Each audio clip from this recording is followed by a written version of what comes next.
Chicago is a vibrant city of 3 million residents and millions of visitors. A city with tens of thousands of buildings and a multi-billion-dollar economy. It is of crucial importance that this city be protected from the ravages of fire. The Chicago Fire Department is charged with providing efficient and effective management of administrative resources committed to directing emergency services, with emphasis on fire protection, fire suppression, emergency medical services, and disaster control. The fire department serves without prejudice or favoritism all of the citizens of the city of Chicago, safeguarding them collectively and individually from death and injurious effects of fire and other medical emergencies. The Chicago Fire Department effects its delivery of services through various bureaus, including the Bureau of Fire Suppression and Rescue, the Bureau of Emergency Medical Services, the Fire Prevention Bureau, the Support Services Bureau, the Headquarters Staff and Administrative Services Bureau.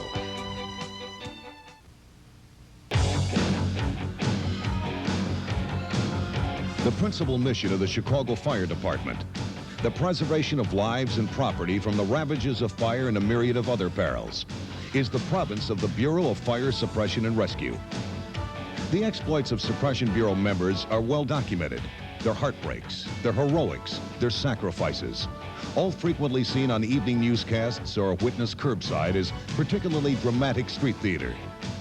The apparent chaos of such scenes, the frenzied activity, the seeming mayhem, the grime, the noise, belies a high level of organization. Organization that begins with the initial training of each probationary firefighter and culminates in the orchestration of manpower, machines, and equipment into effective fire suppression and rescue operations. Informing all levels of suppression and rescue is proper training.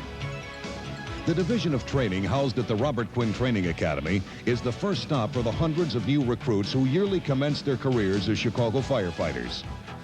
Here they receive expert instruction from a staff of certified teachers who happen to be experienced veteran firefighters. In the classroom, in the drill hall, and in carefully monitored simulations, the probationary firefighter gains the knowledge, confidence, and discipline necessary to begin a productive and rewarding career. But training doesn't end with graduation from the academy. Out on the fire engine and hook and ladder companies, where the vast majority of suppression manpower is concentrated, training continues with daily schools and drills conducted and supervised by company officers and battalion chiefs.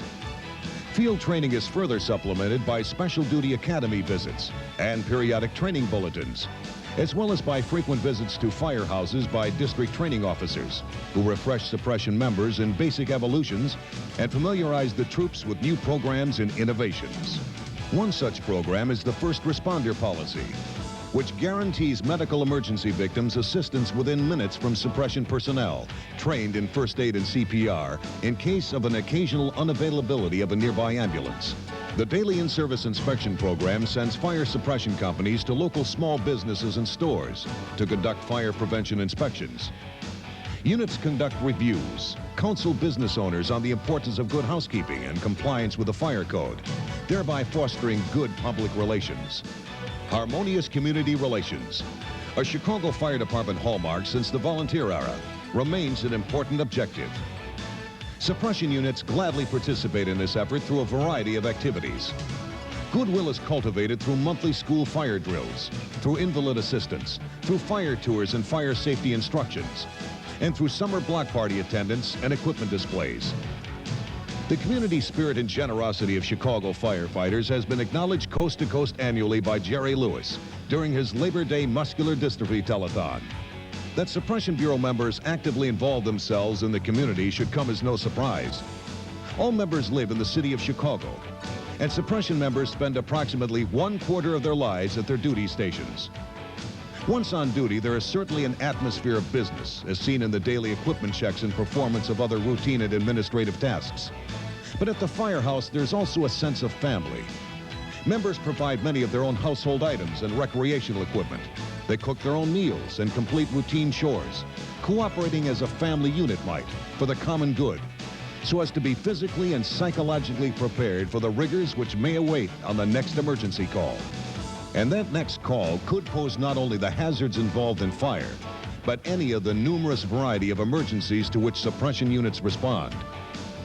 to list incidents such as auto wrecks, building collapses, tanker fires, construction mishaps, boating accidents, and aviation disasters is to merely suggest the multitudinous assortment of challenges confronting the Suppression and Rescue Bureau.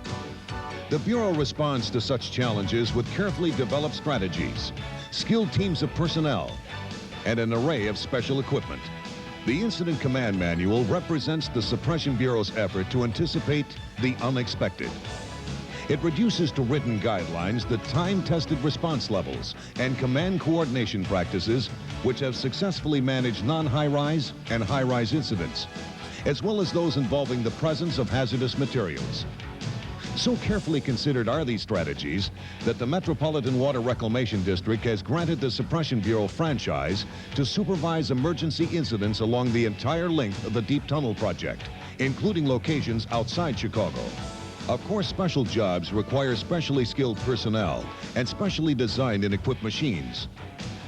The Suppression and Rescue Bureau has drawn from a large pool of veteran firefighters to form its rescue squads and hazardous incident teams. Squad and HIT team members have voluntarily undertaken advanced training courses, acquiring the knowledge and developing the skills to face the challenges that frequently confront their elite units. The specially outfitted vehicles of the rescue squads and the hazardous incident team are only the most visible of an impressive array of special equipment at the disposal of fire suppression and rescue. Since emergency services at Chicago's 3 municipal airports are within the Bureau's jurisdiction, many members are trained in operation of equipment custom designed for tackling incidents involving commercial aviation. Also, our city's miles of lakefront and waterways necessitate the utilization of helicopters, fireboats, and diving equipment. The photo media unit, which includes a photo lab, video studio, and photo response units, documents extra alarm fires, major accidents, and training exercises for use in arson investigation, critiques, and litigation. The Bureau of Fire Suppression and Rescue is charged with the task of handling whatever emergencies the random acts of nature, the malice or the carelessness of man, or the vagaries of chance can present. By marshaling its human and mechanical resources through constant training and organization, the Bureau accomplishes its daunting mission of preserving life and property.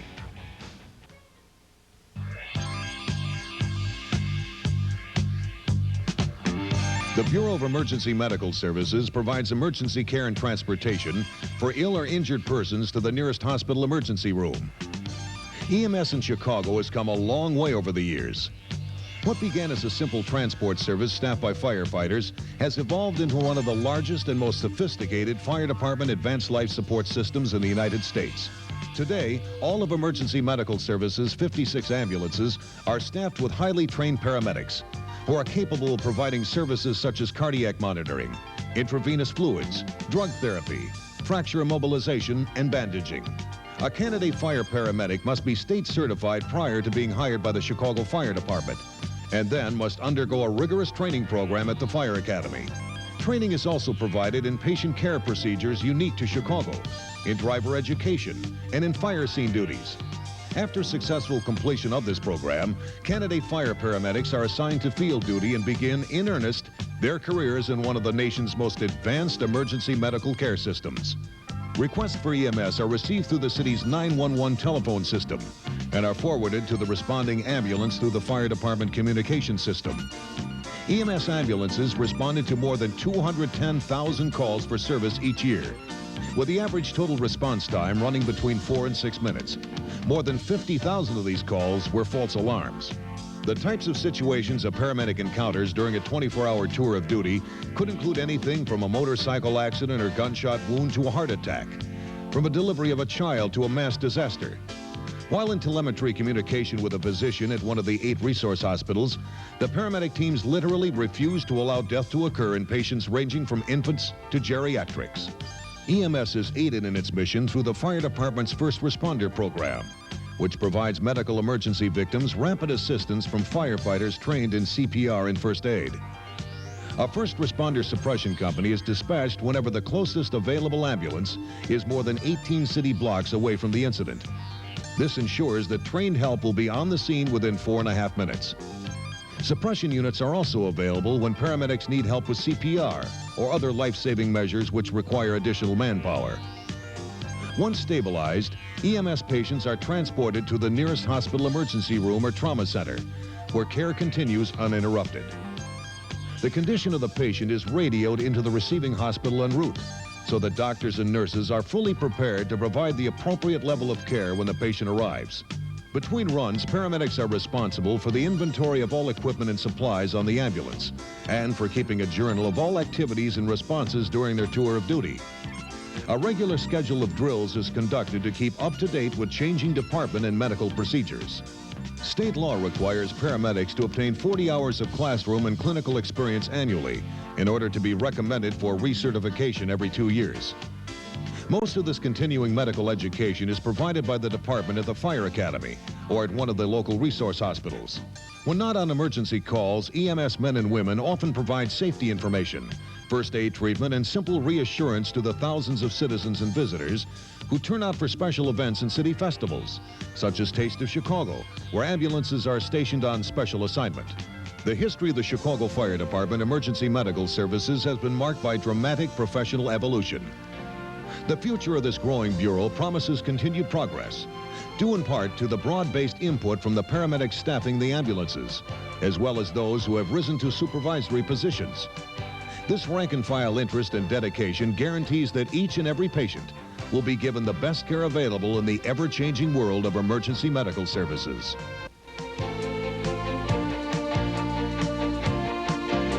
Careful and systematic fire inspections by fire department uniformed fire inspectors are the backbone of effective fire prevention work, and therefore a powerful factor in the reduction of major loss of life and property. National Fire Protection Association statistics show that fires in the United States cause billions of dollars in losses each year and kill over 5,000 people. Today, efficient and well-organized fire departments realize that their full measure of service to the citizens require as much attention to fire prevention as to the extinguishment of fires. The Fire Prevention Bureau's responsibility is to save lives and property from fire through its inspectional activities, which are mandated by the Municipal Code of Chicago. Emphasis is placed on ensuring the safe operation and use of high population densities.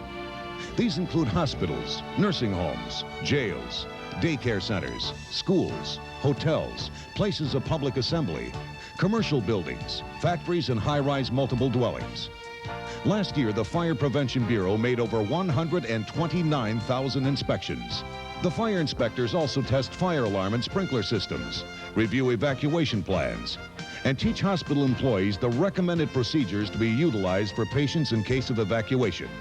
The protection of the many children who attend school in Chicago is of the utmost importance. In addition to the frequent inspections, each grammar school and high school receives a formal fire drill every month that schools are in session. Colleges receive monthly walkthrough inspections, and fire drills are run at least twice a year. The average business and property owner is usually not trained to recognize fire hazards, nor does he have practical knowledge of firefighting techniques and the factors that influence fire spread. This is one of the main reasons citizens place their trust with a professional Chicago fire inspector for answers and protection.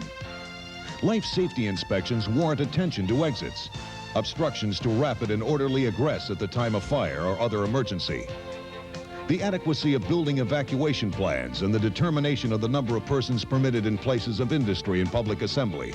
Persons who work among materials or situations which are hazardous often become negligent of their own safety, just as long periods without a major fire can produce overconfidence and underestimation of the dangers of fire. The Fire Prevention Bureau inspectors are able to accurately judge the hazards and can point out any dangerous conditions which need to be corrected and explain the seriousness of these hazards. The Chicago Fire Prevention Bureau is a vital arm of municipal government, whose various functions, if not properly understood and carried out, could seriously impede the economic and social well-being of the city, and ultimately cause a deterioration in the quality of life for the citizens because of a real possibility for an unfavorable business climate which can cause the erosion of our vital tax base. The operation of a Fire Prevention Bureau does not result as an impediment to industry, but rather as a result of the ongoing public-private partnership, creating a climate within which industry can flourish safely and profitably. Obviously, intelligent and adequate fire prevention code enforcement helps to attract and hold industry within the city. The public education section provides fire safety, emergency medical education services, and community relations services to the citizens of Chicago. Last year, over 6,000 programs were extended to over 425,000 Chicagoans. The Compliance Board of the Fire Prevention Bureau ensures that property owners correct the code violations found by our inspectors. If compliance does not occur, the Fire Prevention Bureau's court section initiates legal proceedings against persons or businesses who fail to comply with the municipal code. Fire Prevention Bureau members are in constant communication with the Corporation Counsel's attorneys, who work in the Housing Court section of the Circuit Court. The Fire Prevention Bureau provides leadership, motivation, and guidance to the citizens of Chicago through fire prevention campaigns and publicity to encourage them to live, work, and play within a safe environment.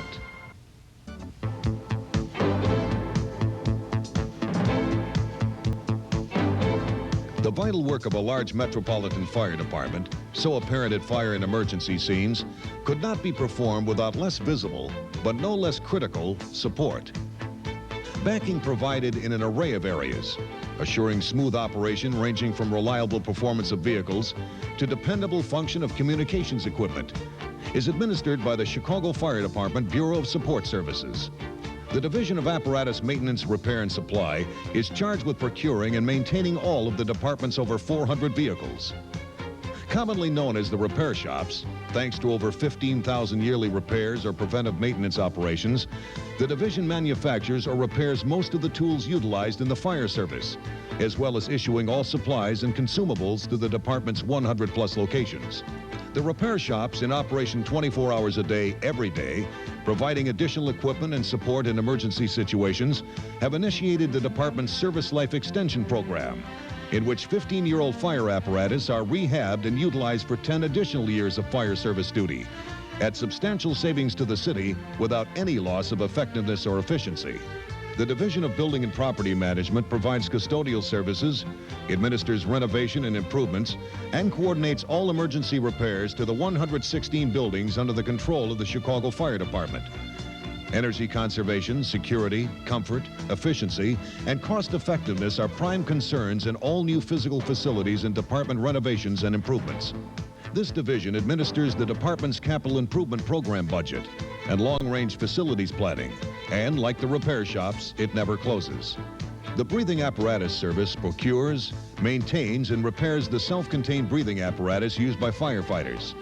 They refill and deliver the tanks of compressed air consumed in fireground and other emergency operations. The service is also charged with the repair and maintenance of the department's scuba diving equipment, as well as the repair and more than 100,000 yearly refills and deliveries of oxygen resuscitators used by paramedics and firefighters. The Fire Communications Division staffs and operates the department's 2 fire alarm offices, Maine and Inglewood. These offices answered over 1.4 million incoming calls and dispatched fire apparatus and ambulances to over 350,000 emergency incidents during 1989. Fire Communication maintains and operates over 1,500 portable, mobile, and base station communications devices. A multi-phased renovation of the alarm office is now in progress, will result in a computer-assisted dispatch system, providing the citizens of Chicago with emergency responses through the finest state-of-the-art communication system available. The Office of Fire Investigations and its fire marshals investigate the cause, origin, and circumstances of every fatal, suspicious, or undetermined fire or explosion within the corporate boundaries of the city of Chicago. The OFI preserves all evidence of cause and origin and maintains records of all investigations on behalf of the Fire Commissioner. These reports are available for use by appropriate law enforcement agencies in their follow-up criminal investigations and prosecutions. The OFI coordinates all incendiary fire investigations with the Chicago Police Bomb and Arson Section, the Office of the State's Attorney, the U.S. Attorney, the Bureau of Alcohol, Tobacco, and Firearms, the Federal Bureau of Investigation, and other agencies. Last year, over 9,000 interviews were conducted in order to complete 1,784 investigations. 133 hours of expert courtroom testimony were provided. A fire investigation management computer system, recently initiated, provides efficient and timely case flow management, statistics, and data, and is able to retrieve and store such data and information concerning OFI and law enforcement follow-up investigations. The Bureau of Support Services provides a foundation upon which the Chicago Fire Department can fulfill its vital mission, lending critical behind-the-scenes aid to the highly visible suppression and emergency medical services.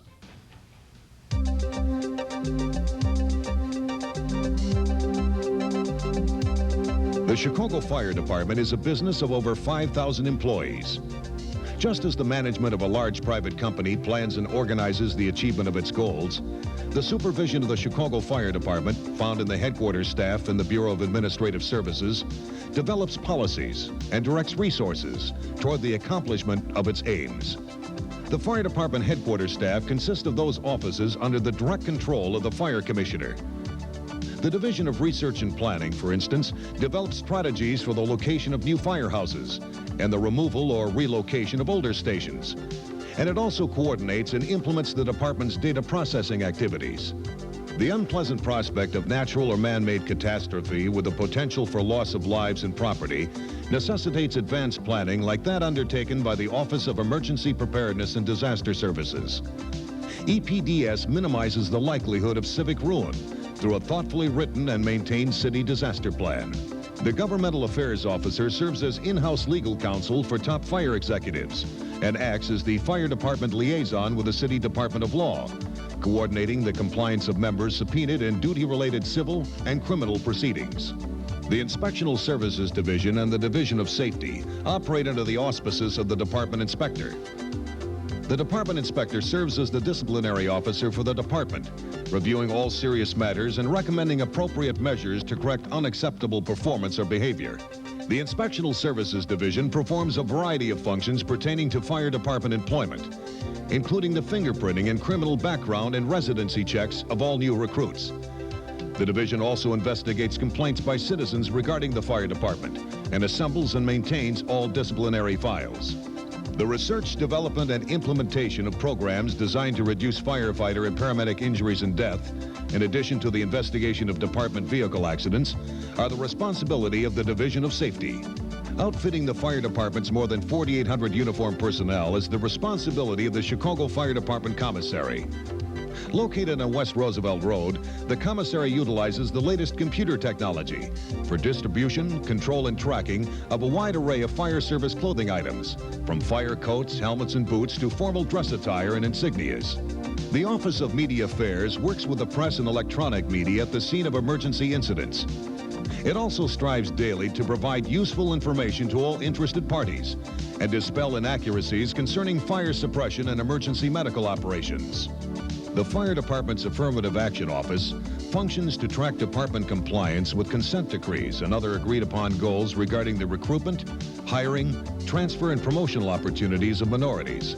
Coordination of the Chicago Fire Department's human resources, from the in-processing of new recruits through the maintenance of harmonious labor management relations to the out-processing of retiring members, is the domain of the Bureau of Administrative Services, consisting of the Division of Personnel and the Division of Employee and Labor Relations. The Division of Personnel coordinates all of an individual member's employment moves, from date of entry until date of resignation, termination, or retirement. The division conducts medical evaluation and review of sworn employees, as well as employee drug testing and screening. All personnel records are the responsibility of the division. The Personnel Office coordinates the Fire Department's annual blood drive and also operates the Employee Assistance Program, which offers confidential help for members desiring assistance in handling any number of life's troubles. The Division of Employee and Labor Relations exists to foster and maintain a harmonious and dignified relationship between Fire Department management and labor. The division represents management in collective bargaining, through labor contract negotiation, and through the processing and disposition of grievances by settlement or arbitration. A majority of the top echelon of the Chicago Fire Department serve a dual role. They perform within their normal day-to-day assignments throughout the department. And in addition, these personnel respond both from their offices while working and from their homes while on off-duty hours to serve as either the incident commander, safety officer, or in a support function at major fires, disasters, and other emergencies. In the majority of cases, when they are seen in public or in the media, they have already donned their protective clothing and equipment and are no different in appearance from the other men and women working at the emergency scene. The headquarters of any large private business brims with staff dedicated to the development and achievement of organizational goals. The Chicago Fire Department parallels its private counterparts in that it too is a business with management dedicated to a worthy end, the preservation of lives and property. It is the goal of the Chicago Fire Department to enhance the delivery of emergency services through effective leadership, accountability, and training.